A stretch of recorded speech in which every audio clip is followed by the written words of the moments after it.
Shalom Aleichem. Kita akan membahas apakah benar murid-murid Yesus tidak hidup sesaman dengannya. Dan kali ini kita akan melihat di mana Guru Gembul ditampar oleh Lia Miron Buntut Podcast bareng Maya Estianti terkait dengan pernyataan Guru Gembul yang mengatakan bahwa murid-murid Tuhan Yesus tidak hidup sesaman dengan Yesus. Wah, ini merupakan pernyataan yang memang sangat-sangat tidak relevan dengan ajaran kita. Para muslim-muslim ini makin menjadi-jadi. Jadi perlu kita tampar dengan pernyataan kita juga berdasarkan Alkitab atau ajaran kita. Namun sebelum lanjut jangan lupa subscribe yang belum subscribe, like, comment, share, dan nyalakan loncengnya. Guru Gembul dan Maya Estianti berbicara tentang kekristenan. Maka mereka yang bukan Kristen ini berusaha untuk memayungi doktrin dan konsep teologi mereka. Dan keluarlah pernyataan bahwa secara saintis dan historis tidak ada penulis Injil yang hidup sejaman dengan peristiwanya Yesus Kristus. Tapi apakah benar demikian? Mari kita bahas. Tidak ada yang sezaman dengan peristiwa-peristiwa yang ada di situ. Jadi peristiwa Yesus lahir, peristiwa Yesus disalibkan, saya mohon maaf, penulis-penulisnya tidak ada satupun yang hidup pada waktu itu, pada zaman itu. Dari perspektif Islam dan juga Kristen itu kan, akhir zaman itu kan pasti akan ada yang namanya Nabi Isa akan turun lagi, atau Yesus lah akan turun lagi di akhir zaman, ya kan, perang melawan Dajjal bersama Imam Mahdi, terus kemudian mendamaikan dunia, ya kan. Pertanyaan saya, Isa Al-Masih itu di Indonesia ini kan sering sekali dianggap bahwa dia diserupakan pada saat disalib tuh, ya kan? Apakah yang diserupakan tuh? Kenapa kok jadi Isa Al-Masih yang disalib tuh diserupakan menjadi Judas Iskariot? Jadi sebenarnya begini, kalau misalkan kita mau melihat Isa atau Yesus dalam kacamata sains murni sejarah, itu cuman ada dua kisahnya itu yang valid secara historis, bahwa beliau ketika dibaptis dan beliau ketika disalibkan. Udah, gak ada cerita lain. Jadi misalkan bagaimana waktu kecilnya seperti apa, kemudian yang lainnya seperti apa, kehidupannya seperti apa, perilakunya seperti apa, status pernikahannya seperti apa, dan sebagainya. Secara historis yang benar-benar ini gitu ya, ya tidak ada. Yang ada itu cuma dua itu. Jadi beliau memang benar-benar ada, tetapi secara historis hanya dua fakta sejarah yang bisa diakuinya. Dua periode kehidupannya ya, bukan periode kehidupannya.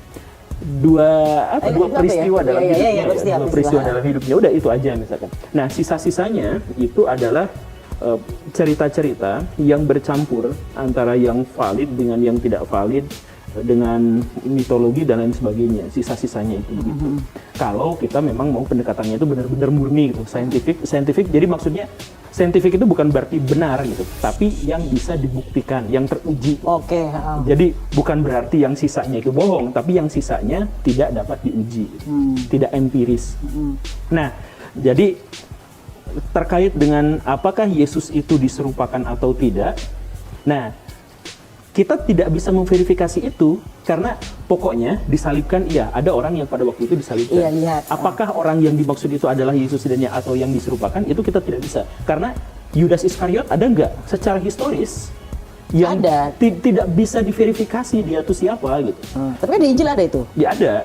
Nah makanya ya Injil pada bagian ini tidak bisa diverifikasi. Saya mohon maaf ya, bukan berarti menjelekan kitab suci agama gitu ya. Cuman maksudnya kan sejarah itu, kalau misalkan konteksnya sains, itu kan sangat ketat. Harus ada tulisan sezaman yang diakui dan dipercaya, baru kita anggap bahwa itu adalah data sejarah.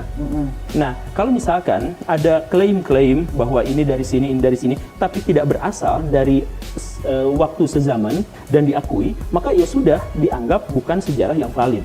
Nah, saya mohon maaf sekali lagi, tapi catatan Alkitab yang paling tua sekalipun, itu tidak ada yang sezaman dengan peristiwa-peristiwa yang ada di situ. Jadi peristiwa Yesus lahir, peristiwa Yesus disalibkan, saya mohon maaf, penulis-penulisnya tidak ada satupun yang hidup pada waktu itu, pada zaman itu. Atau mungkin ada, tetapi juga tidak diketahui siapa. Jadi penulis Alkitab yang tertua yang 4 itu tidak diyakini, bisa saja benar seperti itu, tetapi dengan metodologi sejarah yang ketat tidak diyakini bahwa mereka itu adalah orang yang melihat secara langsung kejadiannya. Begitu.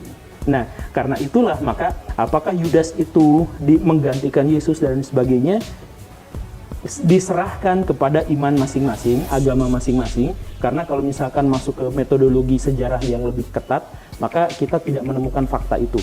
Nggak menemukan bahwa dia diserupakan Yudas Iskariot itu. Nggak menemukan bahwa itu diserupakan, nggak menemukan bahwa misalkan ada peristiwa-peristiwa yang sesudahnya, dan karena itu maka interpretasinya bisa macam-macam. Misalkan begini, ada sebuah hipotesis populer tetapi tidak cukup kuat, tapi ada hipotesis yang menarik bahwa Yesus pada waktu itu disalibkan tapi tidak meninggal.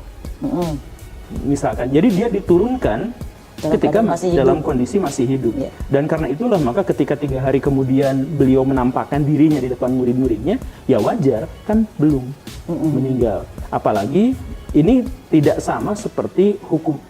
Jadi kalau disalib itu biasanya emang sampai membusuk. Itu kan sebenarnya hukuman paling menyakitkan dan menjadi tanda bagi orang-orang. Jadi sekalian ngancam buat orang-orang. Kalau misalkan ada yang melanggar peraturan begini dan begitu, kamu akan diperlakukan seperti ini. Makanya disalibkan itu bisa sampai berhari-hari, berminggu-minggu ya. Atau misalkan ya 3 hari, pokoknya menungguan sampai meninggal. Nah ini Yesus itu dalam kondisi masih segar, dalam kondisi masih menetes, darahnya masih menetes, itu diturunkan. Ada hipotesis populer tapi tidak cukup kuat yang menyebutkan bahwa Yesus pada waktu itu masih hidup. Dan kemudian ini dimanfaatkan misalkan oleh kelompok-kelompok Muslim di India. Dari Ahmad Khan kemudian masuk ke Mirza Ghulam Ahmad dan jadi kepercayaan bagi orang-orang Ahmadiyah bahwa Yesus pada waktu itu masih hidup, kemudian mengungsinya ke Kashmir. Oh, kemudian beliau menikah gitu ya? Iya, ke Kashmir, kemudian meninggal di sana di usia 120 tahun. Makanya di sana ada makam Isa dan seterusnya. Sampai sekarang makam Isa di sekitaran wilayah Kashmir itu masih jadi tempat ziarah karena dipercaya, sampai sama masyarakat di sana masih dipercaya bahwa itu adalah Yesus. Termasuk juga ada lukisannya di sana.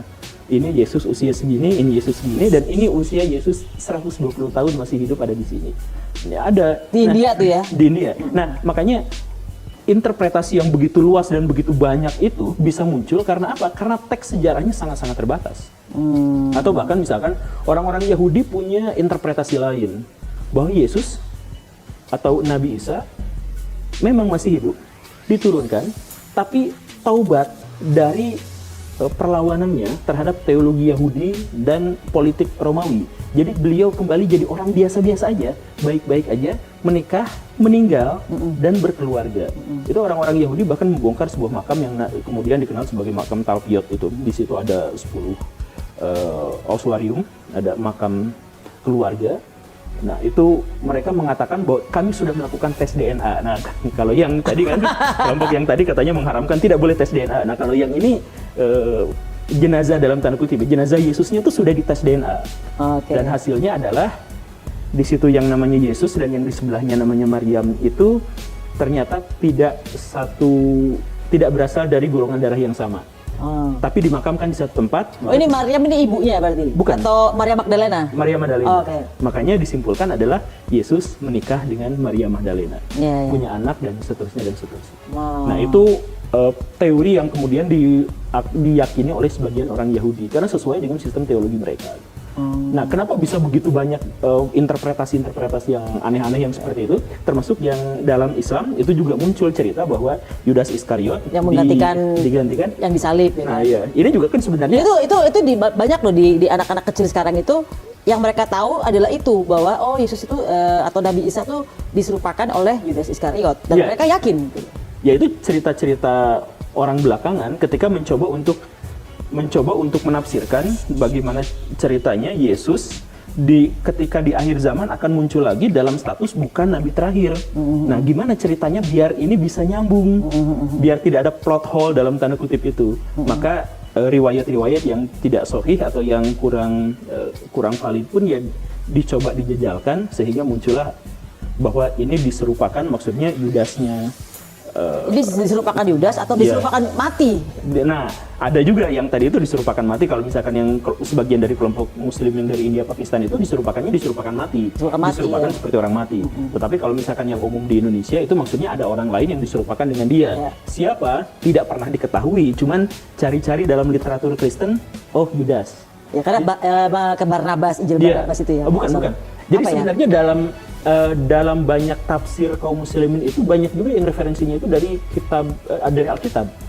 Kalau misalkan kita baca tafsir Ibnu Katsir misalkan, atau misalkan ketika beliau menulis Bidayah wa Nihayah itu banyak referensi-referensi yang nampaknya juga diambil dari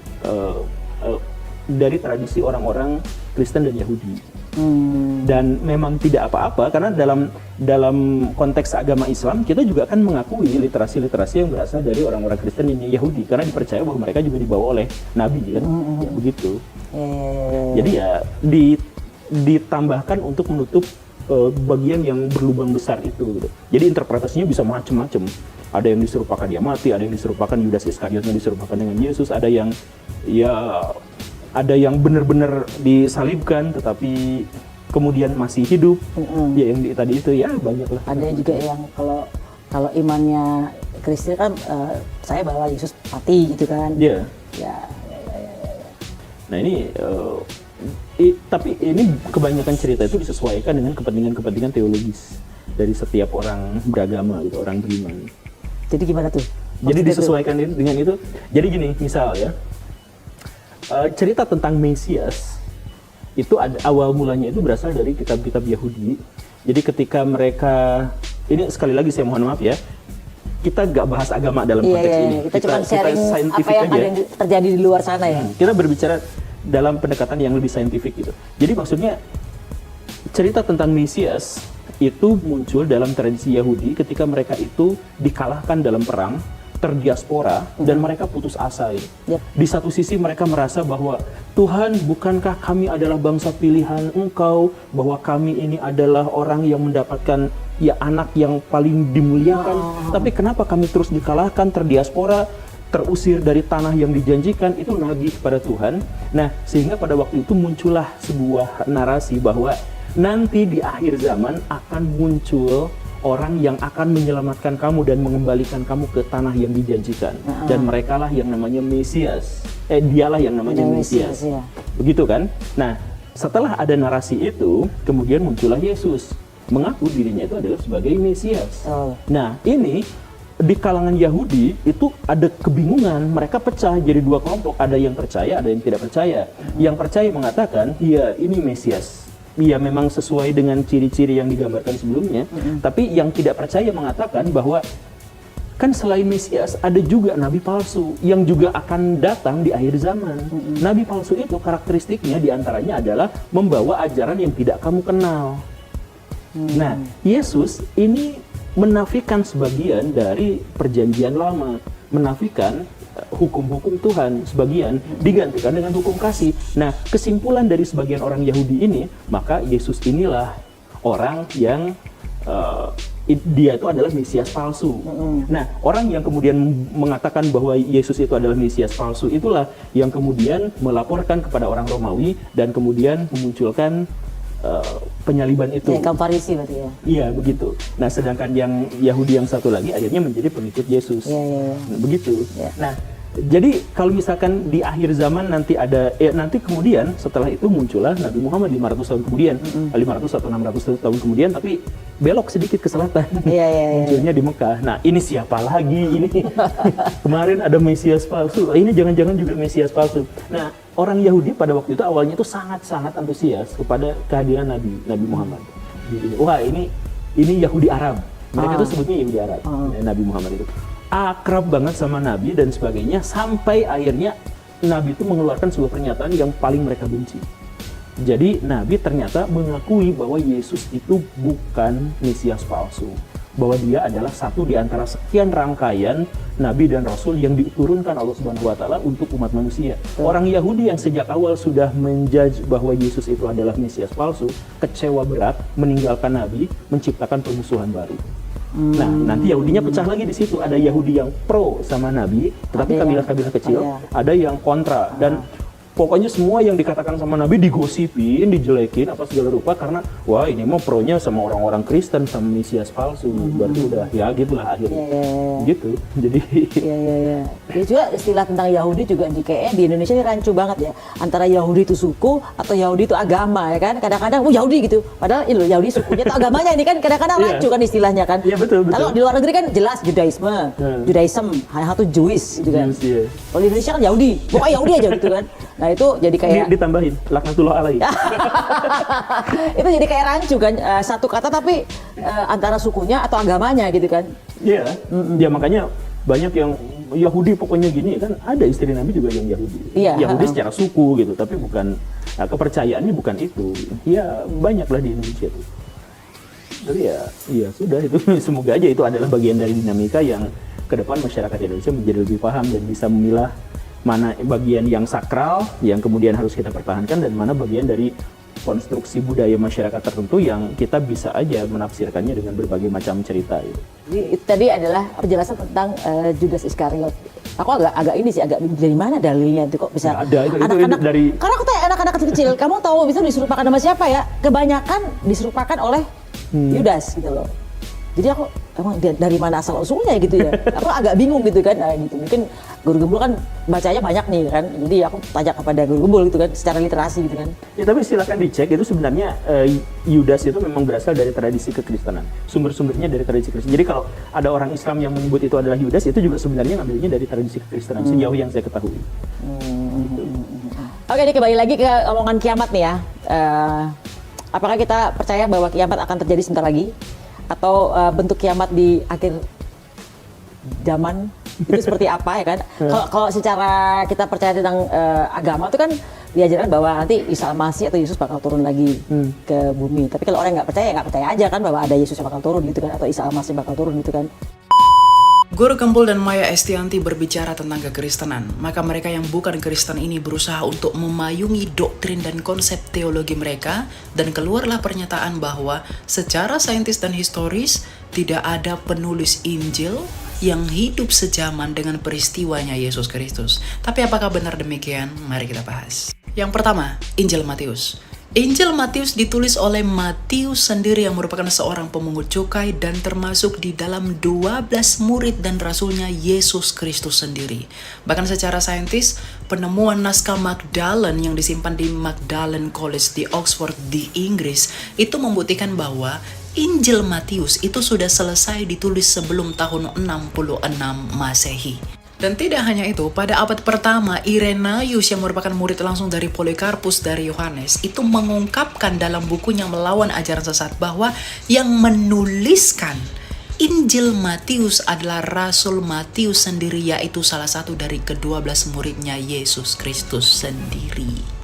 Bahkan Epifanius yang hidup sejaman dengan Hieronymus atau Santo Jerome dalam bukunya Panarion mengonfirmasi bahwa Rasul Matius yang menulis Injil Matius. Dan sejarawan gereja bernama Eusebius dalam bukunya Sejarah Gereja Eusebius bagian ketiga juga mengatakan hal yang sama, bahwa memang Rasul Matiuslah yang menuliskan Injil Matius. Yang kedua, Injil Yohanes. Injil Yohanes dituliskan oleh murid Tuhan Yesus sendiri, yaitu Yohanes bin Zebedeus yang merupakan murid yang paling dikasihi Tuhan Yesus Kristus. Di mana data di dalam kanon Muratorium menunjukkan bahwa Injil Yohanes yang dituliskan oleh Rasul Yohanes ini dituliskan berdasarkan dan dengan sepengetahuan oleh rasul-rasul yang lain, yaitu Andreas. Yang ketiga, Injil Markus. Injil Markus ditulis oleh Markus sendiri yang merupakan salah satu dari 70 muridnya Yesus Kristus.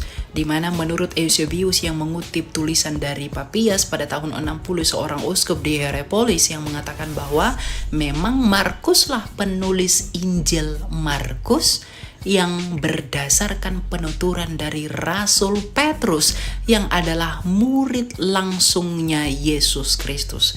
Jadi Rasul Markus itu mencatat Injil Markus berdasarkan apa yang dituturkan oleh Petrus sendiri.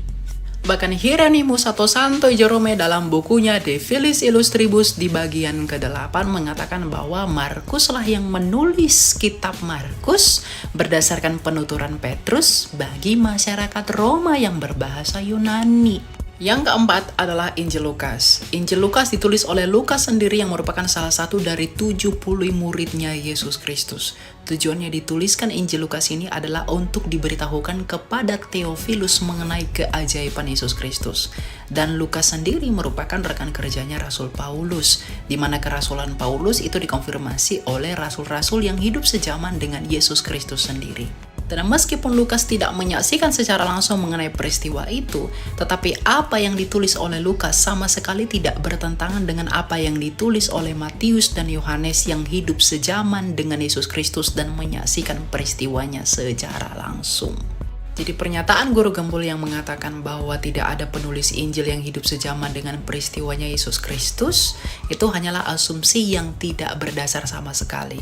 Jadi jangan buang kejujuranmu, jangan buang integritasmu demi membela doktrinmu dan membela Tuhanmu semata. Oh ya, mengenai penyalipan Yesus Kristus. Sejarawan Yahudi Josephus Flavius meskipun tidak secara definitif, tetapi setidaknya ia mencatatkan kebangkitan Yesus Kristus, di mana kebangkitan ini berarti benar-benar terjadi. Dan asumsi yang mengatakan Yesus diserupakan dengan Yudas lah, apalah, si Barnabas lah, si Yohanan lah, siapalah, itu tidak punya bukti sama sekali. Jadi kalau Anda menyalahkan kekristenan dengan tidak ada yang hidup sejaman dengan Yesus lah, dengan bla bla bla, itu tidak membuat imanmu benar, gitu loh. Karena jikalau iman kami saja kamu pertanyakan mengenai hal-hal yang demikian dan menurutmu itu amburadul, coba pertanyakan kepada imanmu sendiri. Saya yakin dan pasti bahwa milikmu pasti akan lebih timpang begitu. Ya, jadi belajar lebih dalam, jangan berbohong, harus jujur. Ya, orang cerdas harus jujur. Tuhan berkati.